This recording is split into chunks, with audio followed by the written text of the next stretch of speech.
नौजवान ताजवान के साथ।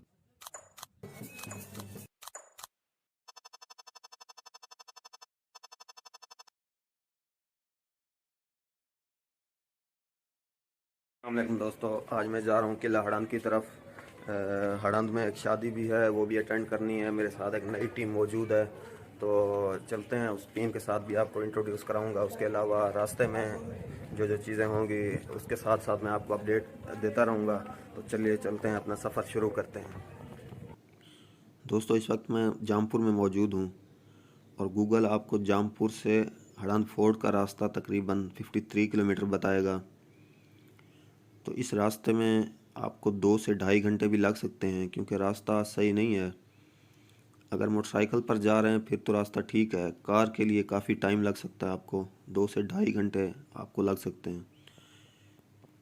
इसका एक और रास्ता भी है, वो फाजलपुर से हाजीपुर का रास्ता। ये 89 किलोमीटर है और इसमें भी आपको तकरीबन 2.5 से 3 घंटे लग सकते हैं। तो अच्छा रास्ता यही जामपुर से दाजल और दाजल से फिर हड़ंद फोर्ट वाला है।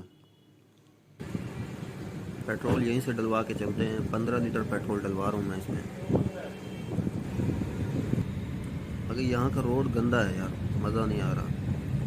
और दाजल 14 किलोमीटर रह गया है। 10 किलोमीटर मैं पहले ही तय करके आ गया हूँ जामपुर से यहाँ पे। हाँ, ये है हरा भरा इलाका। रोड कहीं पे अच्छा भी आ जाता है, लेकिन ज़्यादातर गंदा रोड है। मैं दाजल पहुँचने वाला हूँ और एक टाउन बना हुआ है, जीवा टाउन के नाम से शायद। दाजल सामने ही आ गया, बस दर्रा सामने नज़र आ रहा है। ये दाजल की एंट्री के ऊपर एक दर्रा बना हुआ है। अब दाजल पहुंचकर बंदा दाजल की सौगात यानी खीर पेड़े ना खाए तो ये तो ज़्यादती वाली बात होगी। तो ये दोस्त बैठे हैं, उनके साथ खीर पेड़े खाते हैं और इसका रिव्यू भी देते हैं आपको। ये हैं जी दाजल के खीर पेड़े। ये दुबई सऊदी तक पहुंचाए जाते हैं। ये तो इमरान भाई हैं, एक उनकी दुकान है, उनसे मिलकर मज़ा भी आया, गपशप भी की है इनसे। दाजल एक तारीख रखने वाला शहर है और पहले कहते हैं कि 1452 में कोई लंगाह हुकूमत थी। उसके बाद फिर कोई लोधी ख़ानदान जब इंडिया पर हावी हुआ था, उसका कोई रिश्तेदार था इस्लाम खान, उसने कब्ज़ा किया था। लेकिन फिर मीरानी जो फैमिली है उन्होंने इन्हें 1482 में यहाँ से भगा दिया था, पसपा कर दिया था। उसके बाद जनाब एंट्री होती है 1758 में खान अफकलात मीर नूरी नसीर खान बलोच साहब की।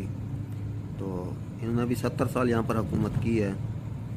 फिर इनके बाद बहावलपुर के जो नवाब थे, नवाब ऑफ बहावलपुर, उन्होंने इसे फ़तह किया और कहते हैं कि यहाँ पर सिखों को बिठा दिया था।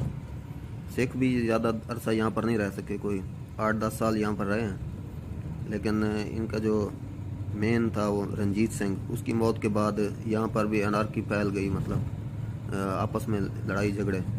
फिर ये खान ऑफ जो कलात थे, इन्होंने दोबारा इस पर तवज्जो दी और दोबारा इसको क्लेम किया।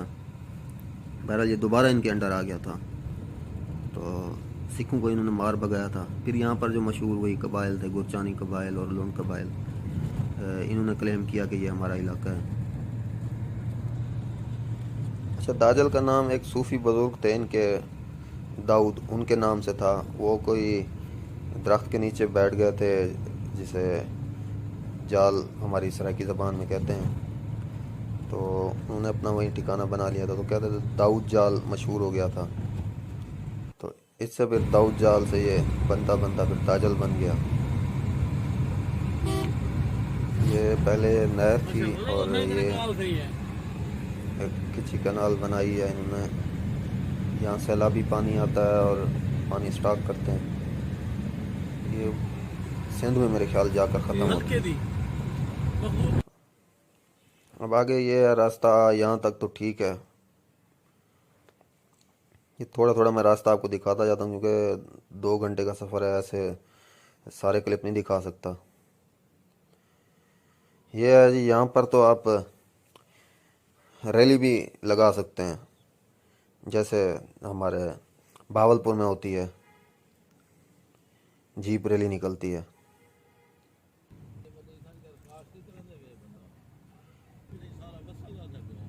ये रास्ता बस दूसरी गाड़ी अगर आ जाए तो फिर मसला होता है। साइडों पर भी खड्डे निकले हुए हैं।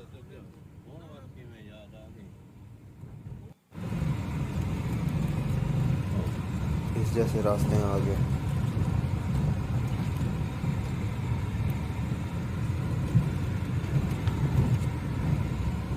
इसे मुख्तसर सा बताया मैंने। आनंद अब कोई 1-2 किलोमीटर रह गया है। शादी अटेंड करते हैं। शादी की अगर मुमकिन हुई तो कुछ वीडियोस भी बना सकता हूँ, तो मैं बना कर वो भी आपको दिखा दूँगा।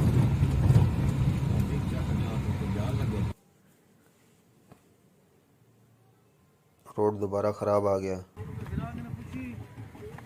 हम पहुँच गए हैं ये कबूल चौक। ये भी हड़न में शुमार होता है। यहाँ पर हजाना बिरादरी है एक, तो उनके 3 लड़कों की शादी थी, तो उन्हें इनवाइट किया था, उस पे आए थे। ये लोग ज़्यादातर मुलाजमीन हैं, हमारे जौनपुर सिटी में भी वो जॉब करते हैं, इस वजह से काफ़ी ताल्लुक़ वाले लोग हैं। तो ये मेरा अंदाज़ा ये है कि तकरीबन 5,000 लोग होंगे इस शादी में।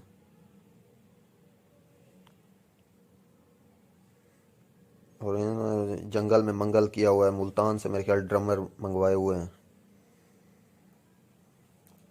ये चीफ हजाना है।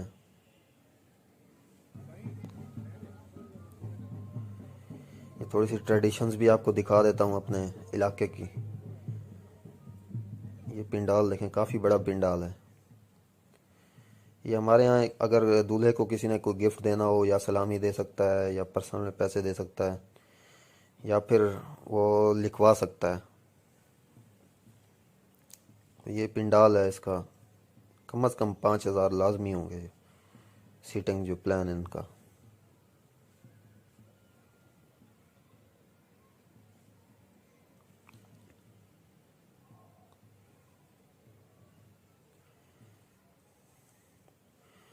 खाना आ चुका है, मैं आपको खाना दिखा देता हूँ क्या क्या था उसमें।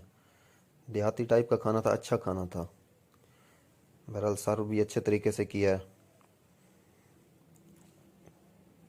और किसी चीज़ की कमी नहीं थी। बार बार पूछते भी रहे हैं। यहाँ के लोग ज़्यादातर मेहमान नवाज हैं।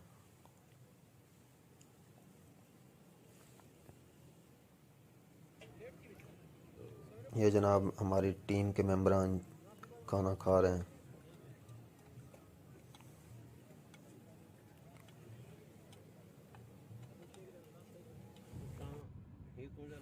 शादी अटेंड करने के बाद किला हड़न की तरफ रवाना हो रहे हैं। 2-3 किलोमीटर का फासला यहाँ से। ये जनाब सामने किला हड़ंद है। मज़ीद इसके अंदर चलते हैं, बताता हूँ।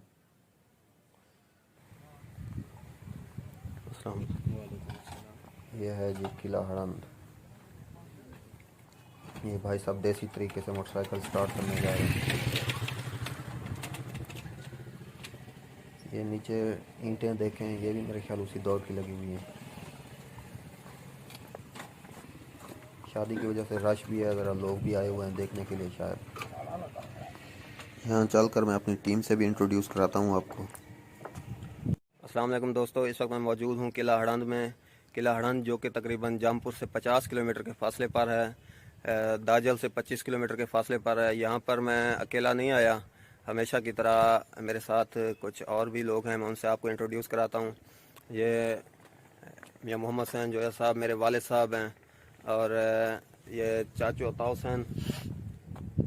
हुसैन हैं, इनको भी साथ लेकर आए थे। शादी थी, वो भी आपको मैं इस पूरी वीडियो में दिखा देता हूँ। वो शादी भी अटेंड की है और 2 मारा लगाया। उसके बाद हम यहाँ पर किला हड़ंद देखने के लिए आए।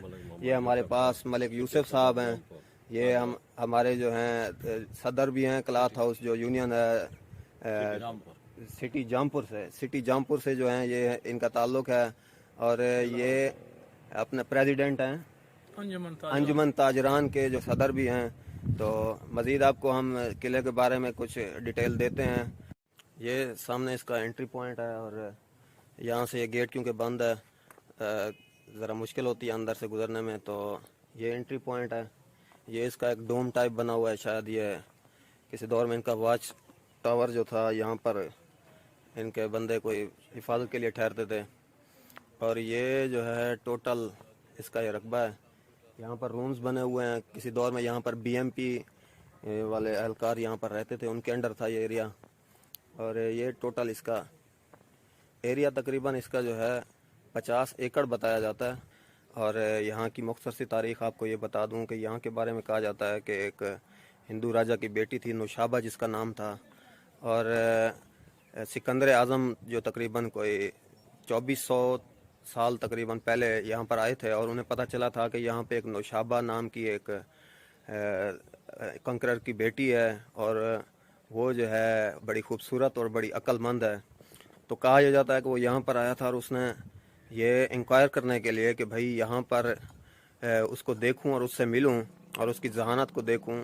तो कहते हैं कि वो सफ़ीर बनकर आया था और उसे कहा था कि भाई मैं सफ़ीर हूँ सिकंदर आज़म का। कहते हैं कि नौशाबा ने उसके बारे में सुन रखा था सिकंदर आज़म के बारे में और उसने जो है कहा था कि भाई जो शक्ल और सूरत और वज़ाहत मुझे बताई गई थी उसके मुताबिक आप ही सिकंदर आज़म हो। तो बहरहाल ये एक कहावत है। उसके बाद 19वीं सदी में यहाँ पर अंग्रेज़ हुक्मरान भी रहे हैं और ये क्योंकि कोह सुलेमान का एक सिलसिला था उसके ऊपर उन्होंने ये एक चेक पॉइंट रखा था ताकि कोई रसद और जंग की सूरत में जो है वो देखा जा सके। इस वक्त हड़ान में काफ़ी कौमें रह रही हैं, जिनमें सबसे ज़्यादा अक्सरियत में गुरचानी बिरादरी और लोंड बिरादरी, ये दोनों बलोच कबाइल हैं। ये अक्सरियत में रहते हैं यहाँ पर। ये सामने नौजवान आ रहे हैं, ज़रा इनसे गपशप करते हैं, इनसे बातें करते हैं।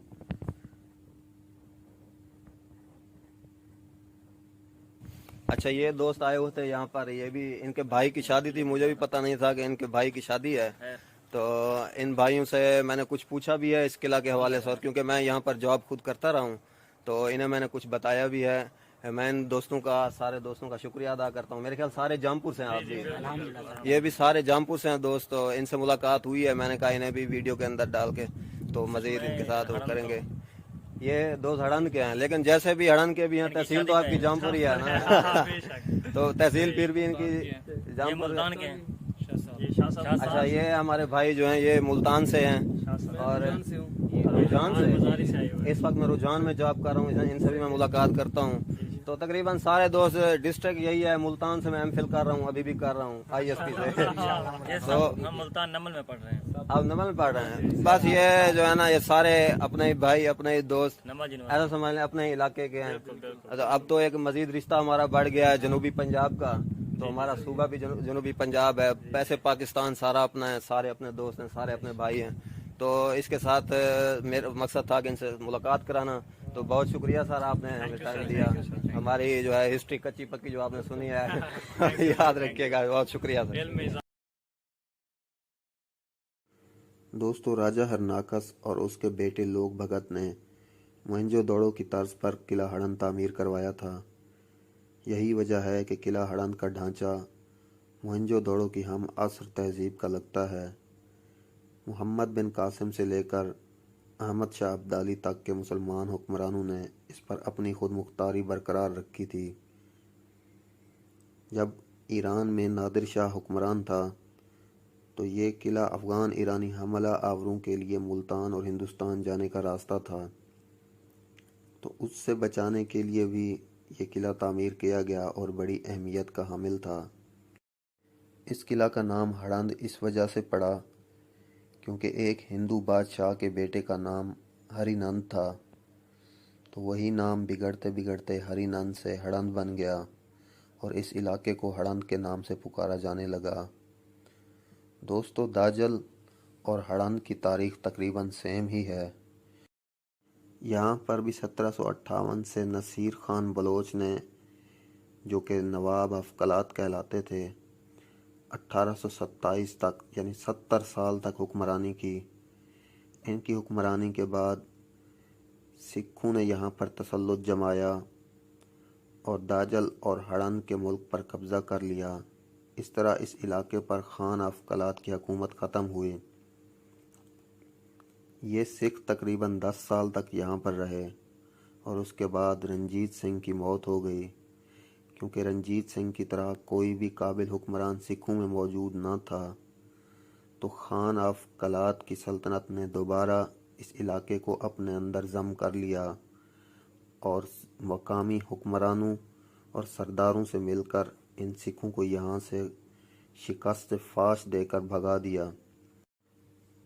दोस्तों, ये किला और इस जैसे सैकड़ों मुकामात हमारे लिए ना सिर्फ सैर व तफरीह के मुकाम हैं, बल्कि मुकाम इबरत भी हैं। इस किला की टूटी हुई दीवारें, उखड़े हुए फर्श और खोई हुई तारीख हमें चीख चीख कर ये बता रही है कि ये दुनिया इबरत की जा है, तमाशा नहीं है, जगह जी लगाने की दुनिया नहीं है।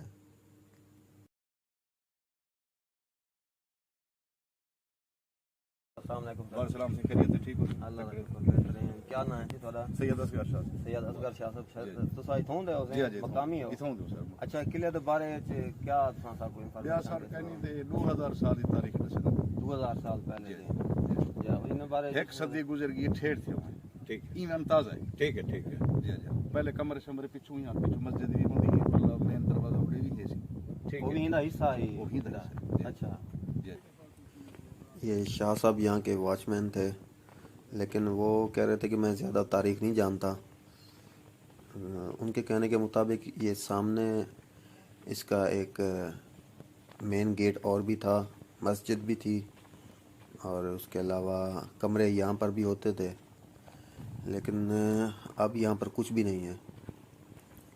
ये सारा वो कहते हैं एक सदी हो गई है ठेड़ हुए, मतलब ये गैर आबाद हुए तकरीबन एक सदी गुजर गई है। सामने ये कोह सुलेमान के पहाड़ भी नज़र आ रहे हैं, तो इन्हीं पहाड़ों पर ये एक किस्म का एक किला बनाया गया था, क्योंकि अफ़गानिस्तान में जो ईरानी हाकिम थे उस वक्त उन्होंने कब्ज़ा किया हुआ था, तो वो इस रास्ते से इंडिया पर हमले करते थे और यहाँ से हरकतें करते रहते थे, तो उसी के लिए एक चेक पॉइंट बनाया गया था। ये यहाँ पर चढ़ के मैं आपको कोशिश करता हूँ, दिखाता हूँ। ये शाह साहब जो कह रहे हैं वो कह रहे हैं कि एक मुरब्बा यानी 25 एकड़ पर ये था, जबकि मैंने जहाँ पर पढ़ा है वहाँ पर 50 एकड़ का रकबा है कि किला हड़ान का था। ये सामने काफ़ी दूर दूर तक इसका एरिया था, अब तो ख़त्म हो चुका है, ज़मीन के बराबर हो चुका है, बस वो सामने वाला हिस्सा थोड़ा सा बच गया है, देखने के लायक है।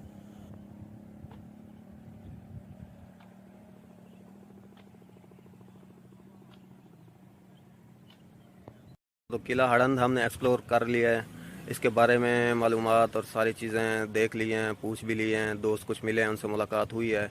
तो ये व्लॉग इसी पे ख़त्म करते हैं, मिलते हैं नए व्लॉग में। अपने दोस्त को इजाज़त दीजिए, बहुत शुक्रिया। मेरे चैनल को सब्सक्राइब करें और इस वीडियो को लाइक करें और दोस्तों के साथ शेयर करना बिल्कुल भी ना भूलें। बहुत ही शुक्रिया।